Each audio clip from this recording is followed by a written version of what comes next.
İmran bin Husayn el-Hudai radıyallahu anhuma aytdı: "İnne imra'atan min Juhaynata bişek bir adam Juhayniye kabileden etet Resulullah sallallahu aleyhi ve sellem elde Resulullah sallallahu aleyhi ve sellem yani ve hiye hubla min zina ve halak şol ayal zinadan boğaz bolan ekan. Faqalat ya Resulullah asabtu haddan bes aytdı ol ayal ey Allah'ın peygamberi asabtu haddan yetiştim men hadga fa aqimhu alayya bes şol hadı men üstüme kaim edin. Gollen sahabe-i ikramların sahabiyelerin yüreklerinin safu paku sütrew şeffaflığını görün. Ey Allah'ın peygamberi men bir had üstüme wajib bolar yana günah qaldım men üstüme had kaim edin dip ikrar edip bardy. Feda Nebiyullah sallallahu aleyhi ve sellem veliyaha bes çağırdı Allah'ın peygamberi şol ayalın velisini çağırdı. Faqala ahsan ileyha bul ayalın özüne ihsan etdi. Fe iza wada'at fa'tini bes waqti ki qarnındaki hamlını zinadan boğaz olup qarnındaki çağasını doğsa fa'tini ben yanıma alıp geldi. Fe fa'ala bes pil etti.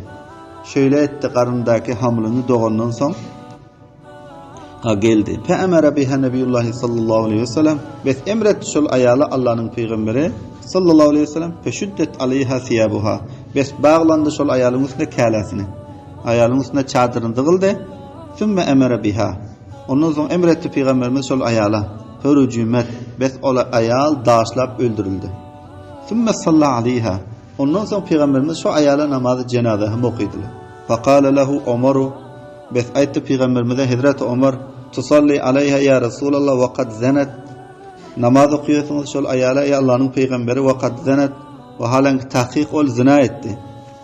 Qala peygamber Huda sallallahu aleyhi ve sellem etler laqad tabat tawbatan elbette tahqiq tawbat ol ayal tawbat etmekliğine yani tawbe-i nasuhine tawbetti.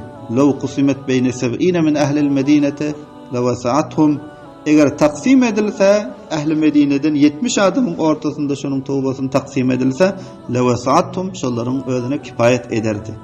Peygamberimiz ayttılar Hazreti Ömer sahibining cevabında Hazreti Ömer sahibi ey Allah'ın peygamberi bul ayal zinadan boğaz bolan babagini hamle edip zinyanıdan gelen muňa rejim edildi daşlap öldürüldü. Yine siz muňa cenaze okuyorsunuz diýse peygamberimiz ayttılar bul ayal şöyle tövbe etti.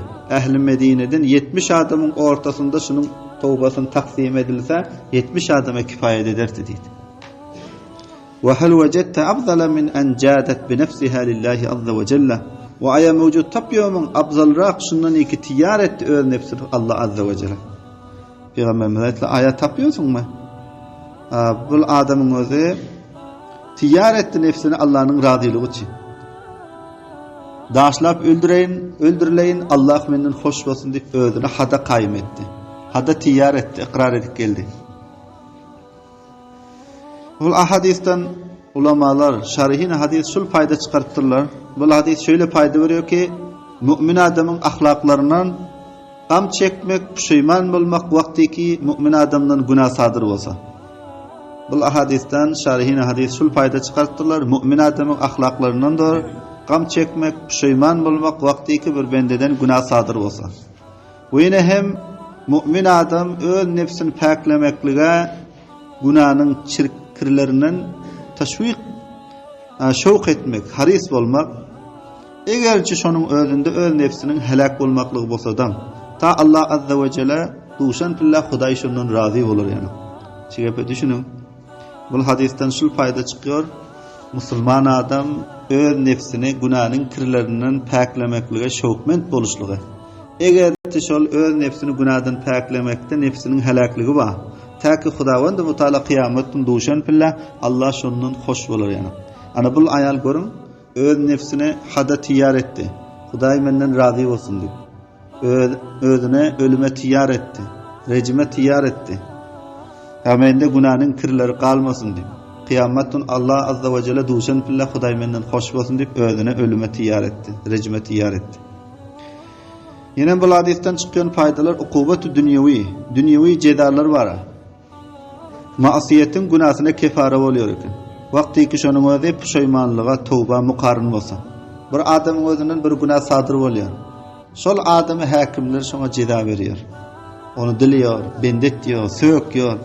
Hulasa şu aydan günahı için pişman oluyor, gam çekiyor, teşviş ediyor. Şu zatlar günahının özüne kefare oluyor. Ukuvvet-i dünyevi. Bir adam bir günah işletiyor, ondan sonra hakimler onu bendet diyor, ya onu uruyor, söküyor. Şu zatlar ukuvvet-i dünyevi günahkarın günahına kefare oluyor ekan. Vaktiki şonumuzda pişmanlığa ve tövbe mukarrınması. Yine bu hadisten çıkan fayda şarihinler yazdılar. Zinadan boğaz bolan ayalın üstüne had kayım edilmiyor ekan, hatta karnındaki hamlın doğuyunca. Mana bu hadiste Peygamberimizin yani ol ayal men zinadan boğaz boldum deyip geldi. Peygamberimiz aytdılar, karnındaki hamlını doğanından son geldi. Başka bir rivayette geliyor, başka bir rakam vakıada. Peygamberimizin yanına doğdum deyip geldi.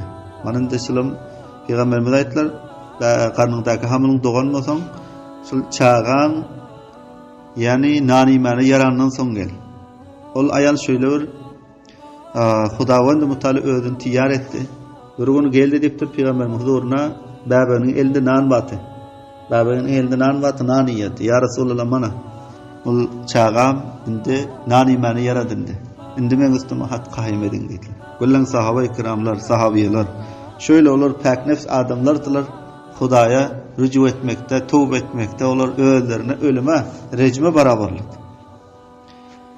Şarihinler yazdılar, hamil ayalın özüne, zinadan boğaz bolan ayalın üstüne hadd zina kayım edilmiyor, hatta babagın doğuyunca, karnındaki cenini doğuyunca.